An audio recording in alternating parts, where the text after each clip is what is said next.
Hi everyone, my name is Kathy Kruse. I have spent my life in the car business. I managed new car franchises my entire life. Actually, my grandfather was a dealer in the 50s in downtown Los Angeles. So I have been entrenched in auto retail my entire life, and actually I never used to play with dolls or anything. I played with like Hot Wheels and Matchbox, and I built model cars. So I think you could say it's in my blood. I'm a car gal through and through. I came to social media marketing about a little over 5 years ago. When the recession hit, we've all been through some transitions and things in our lives, and I was watching dealerships around me closing. My friends were losing their jobs, and I said, I need to do something different. And I actually got into the business. What originally caught my eye was online ratings. I could see that the online rating sites were going to be something that were going to need to be managed with inside the business, and so that there wasn't just those that were saying negative things out there talking about the dealership. I'd like to have happy, loyal customers, which there are way more of, to share their experience. So that's what brought me to social media marketing, and I have a good friend that has an internet marketing agency, so here I am. I've always been a natural networker. I love social. I think it connects us all in ways that we've never been able to have before, and certainly the customers are connecting with each other. So in auto retail, that's the place we need to be. So today, we're going to talk about the 10 next-level best practices to drive leads and sales. And for those of you that are new to Facebook, I'm going to, first let me ask, how many have a Facebook page? Great. Awesome, that's good. And how many are actually not on Facebook at all? Okay, that gives me a good idea. Okay, great. All right, let's jump in. Let me ask those of you that have a Facebook page, how many of you have sold a car off of Facebook? Yes. Okay, great. What we're going to talk about today is Facebook marketing and just social media in general.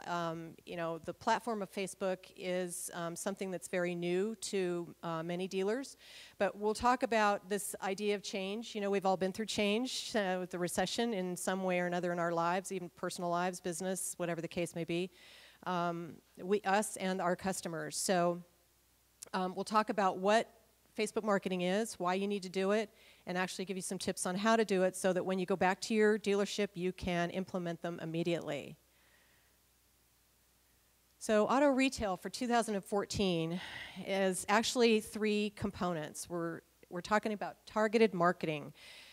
Those of you that have done direct mail pieces in the past or radio spots, things like that, these were sort of broadcasting messages one way to the audience and to everyone, and at some point 2 or 3% of them, if you were good, came into the store to buy. So what we're able to do now, especially with Facebook, is laser target our messages to those people that are most likely going to buy from us. And it's much cheaper, it's much more efficient, it's just a lot different. Second is digital relationship building. You know, those of you guys that have, and gals that have regular customers that are your raving fans, those are relationships that you've built with the customer over time. And we're able to do that now digitally. And especially the younger generation, under 30, that's how they develop relationships. There's many people, I have actually many friends on social that I've never met in real life, but I still consider them very, very good friends of mine.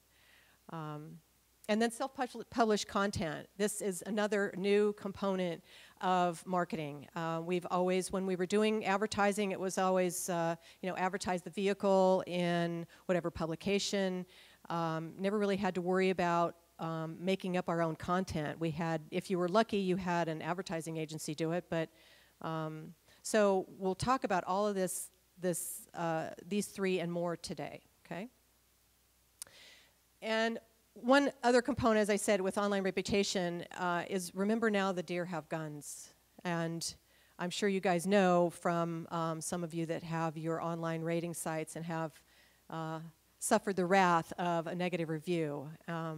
I I always like to incorporate discussion around online reputation, because while the ratings can be written on the rating sites like Yelp and Google Plus Local, you can also be talked about on Facebook and Twitter and all of the different platforms. So there's specific ways to manage that, and we'll touch on those a little bit today. Okay.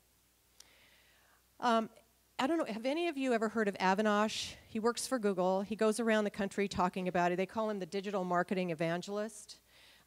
He's super smart, and if you ever want to follow his blog, I highly recommend it. His name is Avinash, A-V-I-N-A-S-H.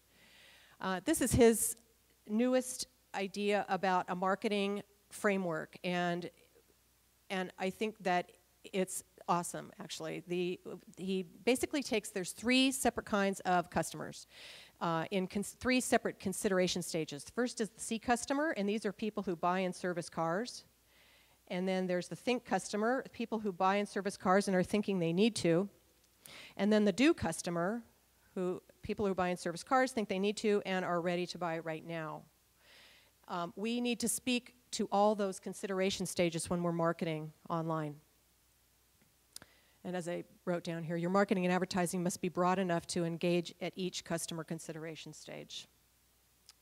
So these are some of the platforms where your customers are, and the platforms are growing, actually. Does anyone here have a blog? Okay, thank you. All right, so you want to be where your customers are, meet them where they are, and have conversations. Just as if they were to walk in your showroom, you're going to meet them online somewhere and start talking to them. They are, I would consider, a prospect like that.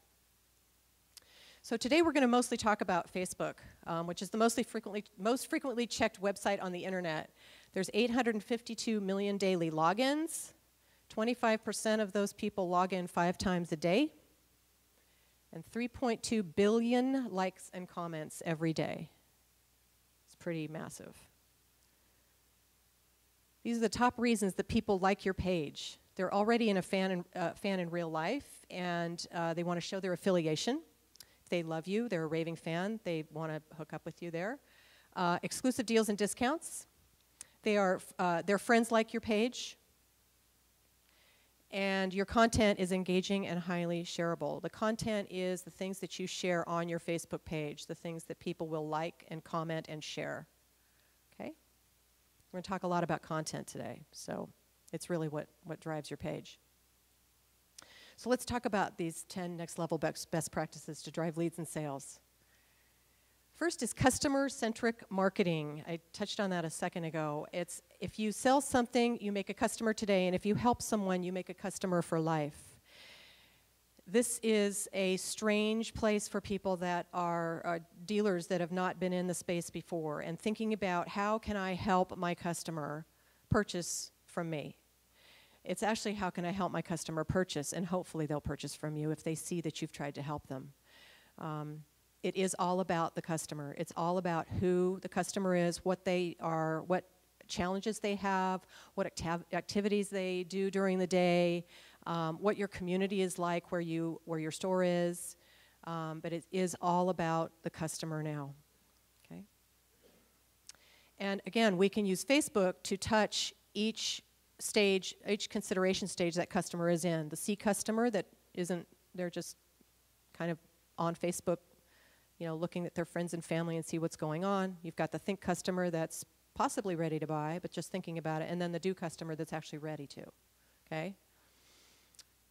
Number 2 is clear objectives. I am a fan of, since I spent my life, running dealerships, I am a fan of making sure that there is some way to measure what you're doing and set some goals.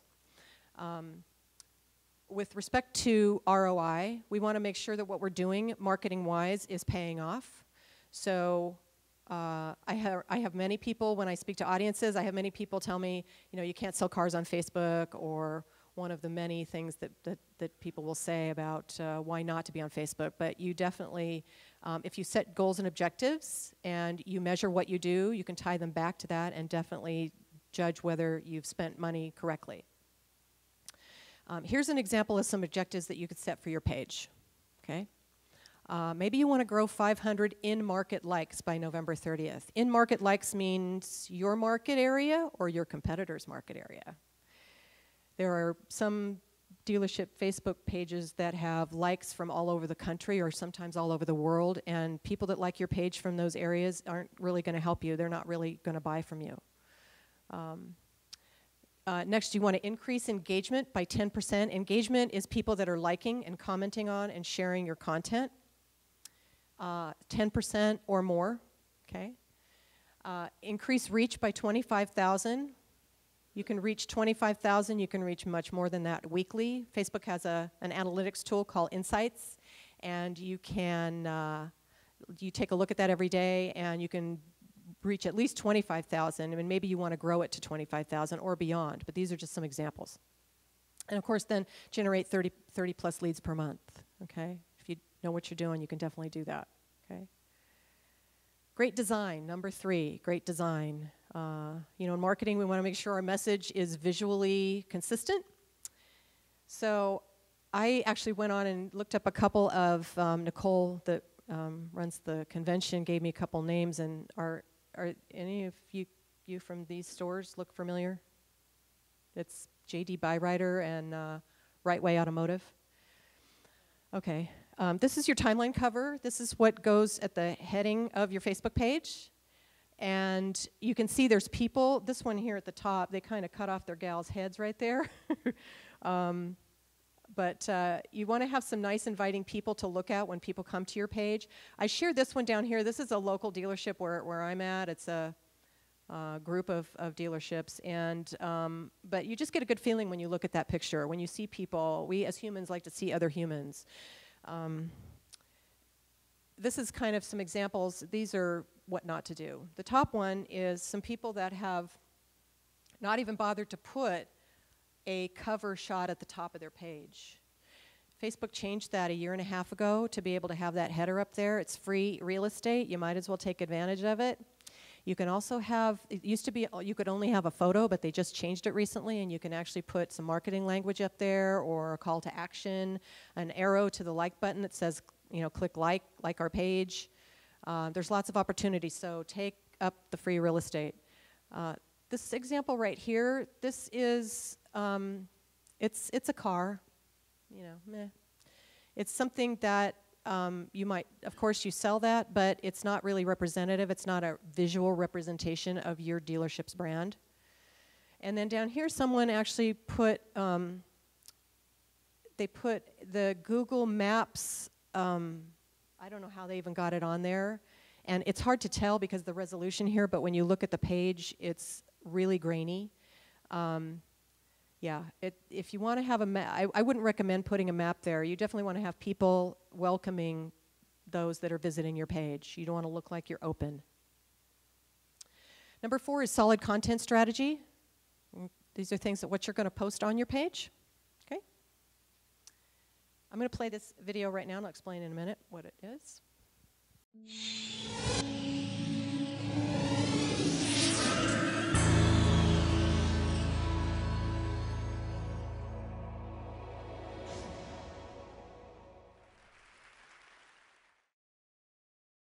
There's something else at play here.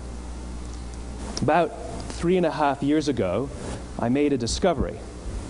And this discovery profoundly changed my view on how I thought the world worked, and it even profoundly changed the way in which I operate in it. As it turns out, there's a pattern. As it turns out, all the great and inspiring leaders and organizations in the world, whether it's Apple or Martin Luther King or the Wright brothers, they all think, act, and communicate the exact same way, and it's the complete opposite to everyone else. All I did was codify it. And it's probably the world's simplest idea. I call it the golden circle.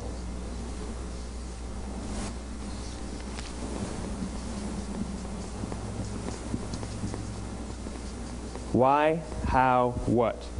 This little idea explains why some organizations and some leaders are able to inspire where others aren't. Let me define the terms really quickly. Every single person, every single organization on the planet knows what they do, 100%. Some know how they do it, whether you call it your differentiating value proposition or your proprietary process or your USP. But very, very few people or organizations know why they do what they do. And by why, I don't mean to make a profit. That's a result. It's always a result. By why, I mean what's your purpose? What's your cause? What's your belief? Why does your organization exist? Why do you get out of bed in the morning? And why should anyone care? Well, as a result, the way we think, the way we act, the way we communicate is from the outside in. It's obvious. We go from the clearest thing to the fuzziest thing. But the inspired leaders and the inspired organizations, regardless of their size, regardless of their industry, all think, act, and communicate from the inside out. Let me give you an example. I use Apple because they're easy to understand and everybody gets it. If Apple were like everyone else, a marketing message from them might sound like this. We make great computers. They're beautifully designed, simple to use, and user-friendly. Want to buy one? Meh. And that's how most of us communicate. That's how most marketing is done, that's how most sales is done, and that's how most of us communicate interpersonally. We say what we do, we say how we're different or how we're better, and we expect some sort of behavior, a purchase, a vote, something like that. Here's our new law firm. We have the best lawyers with the biggest clients. We have, we always perform for our clients, do business with us. Here's our new car. It gets great gas mileage. It has, leather seats. Buy our car. But it's uninspiring. Here's how Apple actually communicates. Everything we do, we believe in challenging the status quo. We believe in thinking differently. The way we challenge the status quo is by making our products beautifully designed, simple to use, and user-friendly. We just happen to make great computers. Want to buy one? Totally different, right? You ready to buy a computer from me? All I did was reverse the order of the information. What it proves to us is that people don't buy what you do, people buy why you do it. People don't buy what you do, they buy why you do it. This explains why every single person in this room is perfectly comfortable buying a computer from Apple. But we're also perfectly comfortable buying an MP3 player from Apple, or a phone from Apple, or a DVR from Apple. But as I said before, Apple's just a computer company. There's nothing that distinguishes them structurally from any of their competitors. Their competitors are all equally qualified to make all of these products. In fact, they tried. A few years ago, Gateway came out with flat-screen TVs. They're eminently qualified to make flat-screen TVs. They've been making flat-screen monitors for years. Nobody bought one. And Dell came out with MP3 players and PDAs. And they make great quality products, and they can make perfectly well-designed products, and nobody bought one. In fact, talking about it now, we can't even imagine buying an MP3 player from Dell. Why would you buy an MP3 player from a computer company? But we do it every day. People don't buy what you do, they buy why you do it. The goal is not to do business with everybody who needs what you have. The goal is to do business with people who believe what you believe. Here's the best part. None of what I'm telling you is my opinion. It's all grounded in the tenets of biology, not psychology, biology. If you look at a cross-section of the human brain, looking from the top down, what you see is the human brain is actually broken into three major components that correlate perfectly with the golden circle. Our newest brain, our Homo sapien brain, our neocortex, corresponds with the what level. The neocortex is responsible for all of our rational and analytical thought and language. The middle two sections make up our limbic brains, and our limbic brains are responsible for all of our feelings, like trust and loyalty. It's also responsible for all human behavior, all decision-making, and it has no capacity for language. In other words, when we communicate from the outside in, yes, people can understand vast amounts of complicated information like features and benefits and facts and figures. It just doesn't drive behavior. When we communicate from the inside out, we're talking directly to the part of the brain that controls behavior, and then we allow people to rationalize it with the tangible things we say and do. This is where gut decisions come from. Sometimes you can give somebody all the facts and your figures, and they say, I know what all the facts and details say, but it just doesn't feel right. Why would we use that verb? It doesn't feel right, because the part of the brain that controls decision-making doesn't control language. And the best we can muster up is, I don't know, it just doesn't feel right. Or sometimes you say you're leading with your heart, or you're leading with your soul. Well, I hate to break it to you, those aren't other body parts controlling your behavior. It's all happening here in your limbic brain, the part of the brain that controls decision-making and not language. But if you don't know why you do what you do, and people respond to why you do what you do, then how will you ever get people to vote for you or buy something from you, or more importantly, be loyal and want to be a part of what it is that you do? Again, the goal is not just to sell people who need what you have. The goal is to sell to people who believe what you believe. The goal is not just to hire people who need a job. It's to hire people who believe what you believe. I always say that, there's if you hire people just because they can do a job, they'll work for your money. But if you hire people who believe what you believe, they work for you with blood and sweat and tears. So that was Simon Sinek. Has anyone ever seen that before? It's a TED Talk. Yeah, he has a great book called Start With Why. I highly recommend it. That's about a 20-minute talk on TED, so they've got 12 million views and counting. But social marketing and marketing in general is all about why you do what you do. People buy why you do what you do. So with respect to content, we're talking about content strategy and having a strategy in place to connect to those people that will buy cars and service cars from you. I always want to ask 3 separate questions when I'm designing content strategy for a dealership. The first one is, who are you? And it's why people buy from you. Why buy here? Why do you do what you do? Why do people buy from you? And I find many dealers have a hard time answering that. It's not something that you've thought about probably for a long time. So, but we definitely want, the more we know about your dealership, what makes you tick, why people buy from you, the better the content's actually going to be on your Facebook page. Next is, who is your customer? We like to say we want to sell cars to everyone, but we want to describe that customer that's in your specific market area. Your area is different than any other area in the world, and what makes it great? What is it about that area that you want to communicate online, and what your customers are going to be interested in? And then third, what is your goals? We talked about goals a second ago. So we want to set goals so that we can tie them back to these objectives. What is content strategy? And I like to use this definition.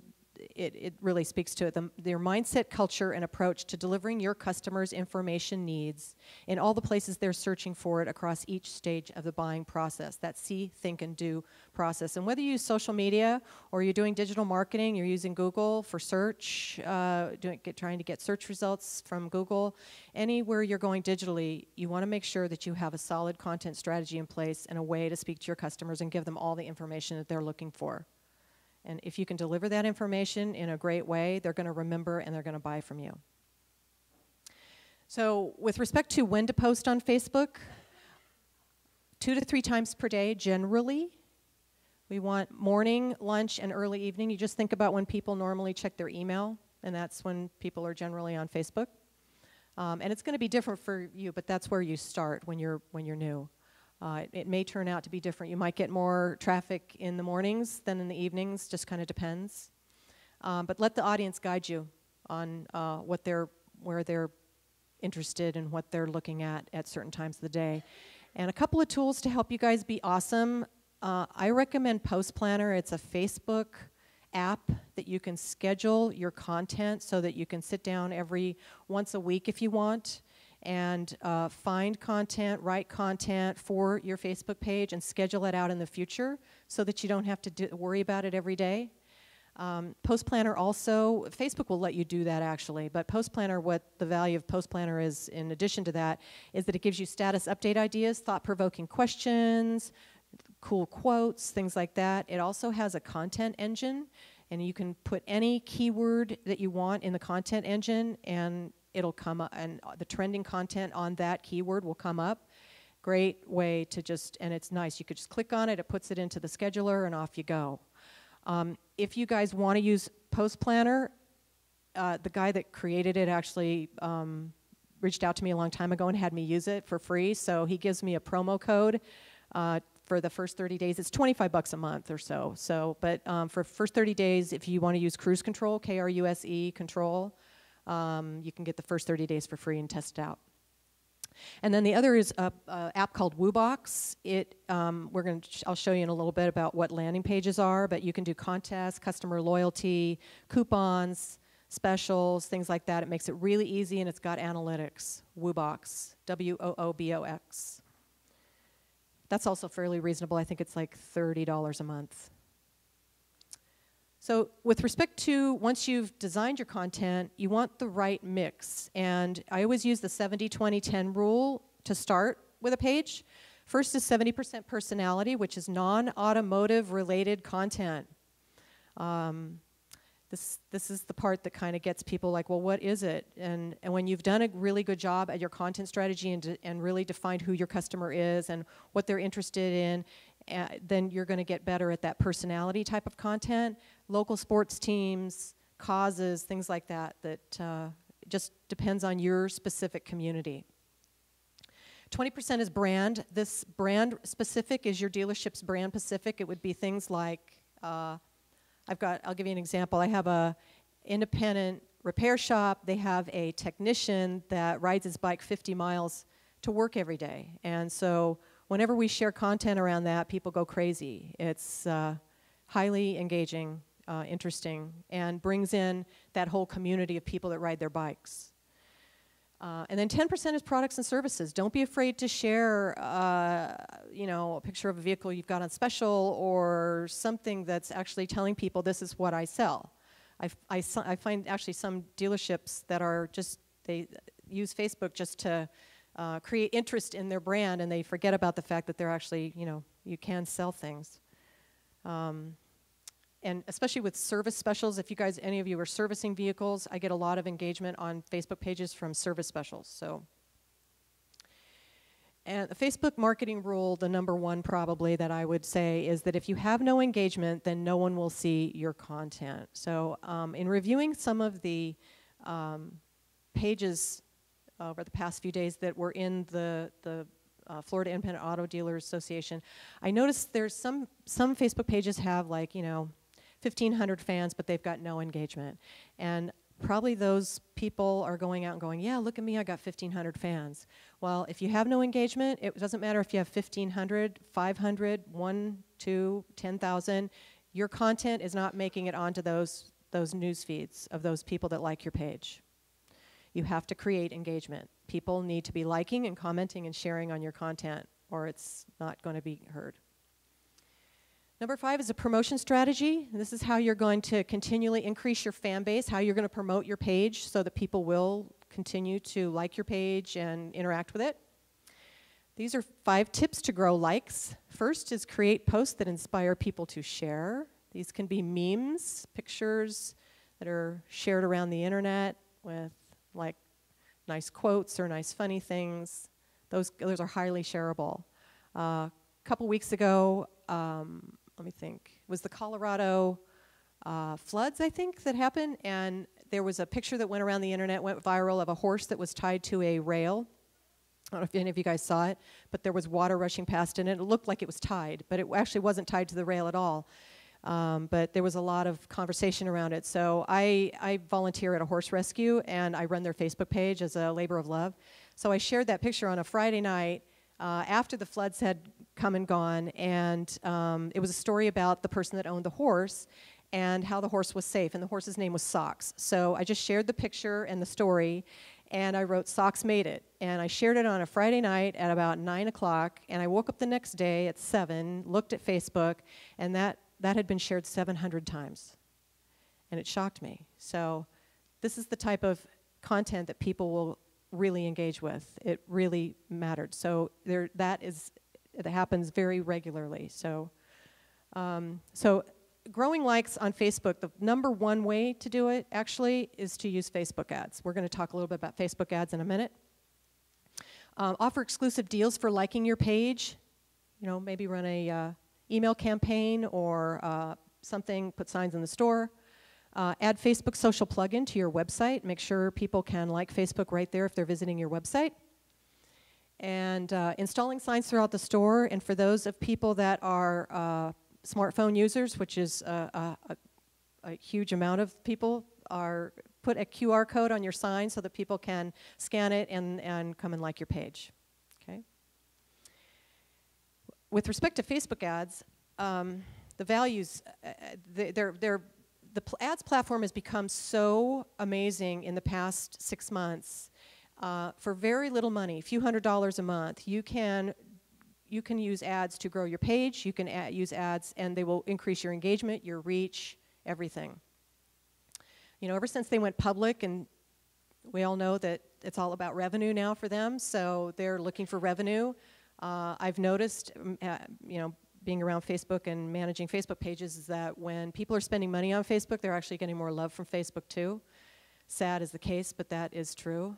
So, but you can target your ideal customer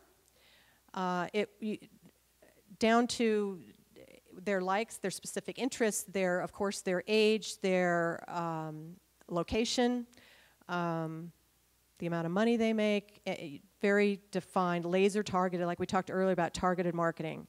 Lots of opportunity there. They're inexpensive. They are the most effective at growing likes, definitely. You can uncover raving fans with Facebook ads. People who have liked your page, you can run campaigns to people that are friends of those people, and then those friends see the ad and it says that their friends liked your page and they can like it at the same time. It's called social proof. You can definitely drive new leads and drive website conversions as well. You can drive people to your website through Facebook ads. All right, so this is a little bit more about the platform and the options that you can, that are available to you as if you're running Facebook ads. Marketplace ads are the ones, if you're on Facebook, they're the ones just on the right-hand side that you've seen over the past few years. Those are the first ones they started with. There's things called promoted posts. Has anyone here done a promoted post before? For very little money, $5, $10, $15, you can promote maybe a specific post that had some decent engagement on it. Maybe a few people liked it and maybe someone commented. You can promote that post to a specific location, specific cities. That's a new thing. Before it would just be everyone. And that will get a lot more people to engage with it. More people will see that. You're basically paying to have your content on people's news feeds. Facebook offers, this is something that not a lot of people use. It's very simple to use. If you have a special offer that you want to give to only Facebook users, you can use Facebook offers for that. The Power Editor, this is a Chrome add-on. If you're using Chrome browser, awesome for it kind of makes the ads manager look very pedestrian. The Power Editor will let you do many, many different things. Depending on what your budget is. Even if your budget's $200 or $300 a month, you can use Power Editor and really make your ads work for you. Custom audiences, you can actually load in an email address list that's maybe your own email address list and advertise to those people. And FBX retargeting. You guys are familiar with remarketing, retargeting? Where you're on a specific, maybe you're on, I'll use an example of what happens to me. If I'm on Zappos.com looking at shoes and then I go to Facebook like 5 minutes later, magically I see the same shoes I was looking at on Facebook in an ad. So if someone's visited your website and they've looked at maybe a specific vehicle, you can do retargeting ads and it drops a thing called a cookie on their site and it will actually lead them to when they're on Facebook, will lead them to that same specific car and remind them that this vehicle's for sale. All right, number 6 is engagement strategy. This is how you're going to respond to fans and build community. I always like to say every sale starts with a conversation, and whether it's digitally or in person, I think that having a nice conversation with, as a salesperson, selling vehicles to people, asking them questions, kind of facilitating the buy for them, is very important. So we want to listen, ask questions, support, build relationships, and foster leads and sales. And this is an example. This is a Ford Quick Lane that a client of mine, and they just ran this. They have a $11.72 oil change that they do, and they, I don't know, maybe you guys in the back can't see this, but at the bottom here, they just shared this like JPEG of the picture of their Quick Lane, and it says, customer wrote in, do y'all do Nissan oil changes? They actually wrote y'all, Y''A''L''. And then, of course, they respond back. It's very important to listen, engage, respond back with a question. This particular question, do you do Nissan oil changes? You can answer, yes, we do. Would you like me to make you an appointment? Or something like that. So the winning combo when it comes to Facebook is having engaging content supplemented with Facebook ads. That's the winning combo. If you take nothing away today, remember that, okay? Staff participation. Staff participation is becoming more and more prevalent in the running of a Facebook page. For instance, having like that technician that rides his bike 50 miles to work. When people have a connection to you and they see employees that are happy, they feel better about that. The Edelman, the company, it's a marketing company that does a thing called a trust barometer every year, and they have measured the trust that employees have over a CEO, and it's off the charts. So just remember that when customers see the interactions between your employees and other customers, it's very relevant, it's very shareable. Also, it helps. I have a client that has technicians and actually salespeople that contribute to their blog and contribute to the content on their Facebook page. They come up with ideas. Not everybody's going to be ready for that, but there's usually one or two people that are happy to do that. Some people actually, I get calls probably once every couple of days from dealership salespeople that want to know more about Facebook because their dealer doesn't really care about Facebook, and they've already started a Facebook page on their own. So those people are great to have in your back pocket. If you are lucky enough to have a marketing manager, I don't know if any of you guys does anyone here have a large operation with a marketing manager? Okay. I'll just skip this part, but if you ever do hire, it's very hard for independent dealers and just one site, one particular facility to have a dedicated marketing manager to do your marketing for you. But if you were to do that, working with them and the staff, that will definitely produce results. So number 8 is conversion strategy, and this is how you're going to turn your fans into customers. So this is just some stats I found actually on the plane ride coming here, and I think it's interesting that users 45 to 54 are the fastest growing demographic on Facebook and Google+. Whoa. 70% of businesses have acquired a lead from Facebook. So those that don't have a Facebook page, just know that the opportunity's there, and you can sell cars with Facebook. It is possible. There are 2 types of leads with respect to Facebook. One is organic, which is the example I'm showing here, and then the other is paid. So these organic leads come very similar to that one I showed you a minute ago about the Quick Lane. This is an actual lead from a dealership that is one of my clients, and she shared a picture of, I couldn't fit it on, but she appears this picture of a red convertible. And this prospect put, I've always wanted a red sports car, nice. And so they responded, when would you like to come in for a test drive? And so she responded, let's do it sometime this week. This happens regularly on Facebook. I see it happen many, many times. The paid leads are the actual where you run Facebook ads and you have people land on what are called landing pages. Are you guys familiar with landing pages? They click a link and they go to another page and they land there. That's why they're called landing pages, and they're used to move people further down the sales funnel.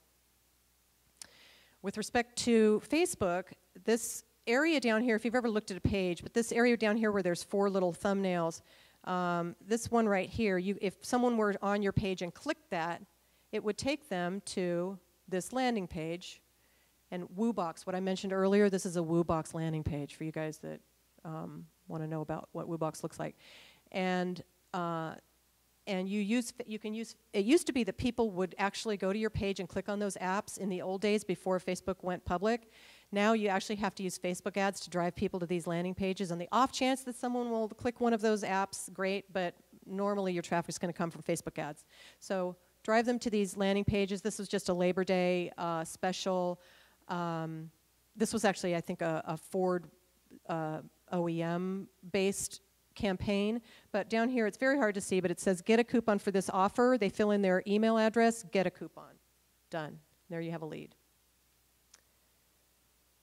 So we're going to use content to, going back to the see, think, and do customers, we're going to use content to convert the see and think customers. We're going to have relevant content that matters to them. Remember, if they're on their Facebook page and they're looking at their news feed every day, you're going to be in competition with their friends and their family and their pets and their, you know, funny videos of cats playing the piano. So just know that your content needs to be attractive and engaging and relevant and useful. My friend Jay Baer, he wrote a book called Utility. It's Youtility. I highly recommend it. He said, not everybody can be awesome all the time, but everyone can be useful. And you'd be, I'm sure you guys are like me. I'm from, you know, car business way back, and people that know that I've been in auto retail, whenever they want to buy a car, they come and ask me questions. A lot of it has to do around financing. They don't want to come in the store. Can you do something for me? These are all questions where people don't have a lot of trust. And if you can establish trust with people and give them information to help them decide and help them feel better about coming in the store, give them information about, like, you know, what does it take for if you have bad credit? You know, that's a big question these days, is if you have bad credit, what can you buy a car? Lots of questions around that. So, of course, if you can be entertaining, that's all the more better. Make it shareable, and solve, don't sell. And then the do customers that are ready to buy, we can convert them with actually the Facebook ads, custom tabs, and landing pages, which I just showed you. You can do vehicle specials and discounts, coupons, customer loyalty, service appointments, event registrations if you're having an event. They work really well for that. This is my friend Marcus Sheridan. He goes around the country talking about social marketing and blogging. He had a failing in-ground pool business in Virginia in 2008, and he discovered blogging and how it could get traffic to his website. It's called River Pools. He's done so well now through just blogging and making sure that he's found in search results that he's been able to step away from the pool business, and now his site's called thesaleslion.com. If you ever want to check him out, he's the greatest dude. And he's proven that if a potential customer has read 30 plus pieces of your own content, you have an 80% better chance of closing the sale. So you can reach 30 pieces of content. You can do that in a few days on Facebook. Okay. Number 9 is measure and analyze, and this is going to be how you'll establish ROI. And again, as I said before, when you set your goals, you can measure what you've done, and it's more than just results. You can go around saying, hey, we got a certain amount of likes on our page, but does it really tie into what our goals were? They need to tie back to those objectives. So did you meet those objectives that you set? Did you grow 500 in-market likes by November 30th or more? That's just an example. Increase engagement by 10+%, increase your reach by 25,000, or generate 30 plus leads per month. And number 10 is social selling goes mainstream. Another friend of mine, Jim Keenan, he just did a study on social media and using it for sales. And he found that 78.6% of salespeople who use social media as a selling tool outperform those who don't. So we're talking about 80%. That's pretty amazing. And I look at this as it's nothing really that new. It's the platform that's new. But what's not new is it's networking. You know, in the old days, or maybe even now, you belong to the Rotary or you go to the local club, and people know who you are. You network with people. And what social media has done is allowed you to network with people everywhere. And if you're a master networker, and which is really just what Facebook marketing is, obviously you can get into the more advanced forms of Facebook marketing, but if you're an awesome marketer, or awesome networker, you can actually generate leads as a salesperson. Also in the study, he asked the people, why aren't you using social media? So for the people in the back, I'll just read some of these. 45% said, I don't understand it. 18.9% said, I don't see the value. 2.7% said, social media is a fad. 17% said, it doesn't work for my business. And 16% said, my customers and prospects don't use it. And what he found from his study is the root cause of these mindsets is that it's a lack of formalized training. So let's go over these that we've talked about. First, just in summary, the customer-centric marketing, of course, we talked about keeping solving and not selling. Clear objectives. We're going to set goals and objectives for ourselves. Great design, having a visual representation of our brand and be consistent. Solid content strategy, which is what you're going to post on your page. Promotion strategy, how you're going to continually increase your fan base. Engagement strategy, which is how you're going to respond to fans and build community inside, have a community actually to mirror your real life community, but have that on Facebook. Staff participation is highly recommended. It's one of the challenges that I see a lot of dealers have, but definitely give it a try. It's worth it. Conversion strategies, how you're going to convert those fans into customers. Measure and analyze what you do. It will give you lots of great information. And social selling goes mainstream. So just pull back to that. People don't buy what you do, they buy why you do it. And think about why you actually do what you do today and what makes you get up in the morning. And know that when you can sell that to a customer, they will join your ranks. And it's an opportunity that I think social media has brought to dealers and brought to just businesses in general, in the fact that we can communicate in a different way than just those broadcasting messages that we're all used to, watching TV commercials and billboards. So information is power. I like to say that. And for those of you that don't have a Facebook page, I highly recommend at least jumping in and think about having that idea that when you've been able to solve a problem for someone that makes you remarkable, they will come back and buy from you.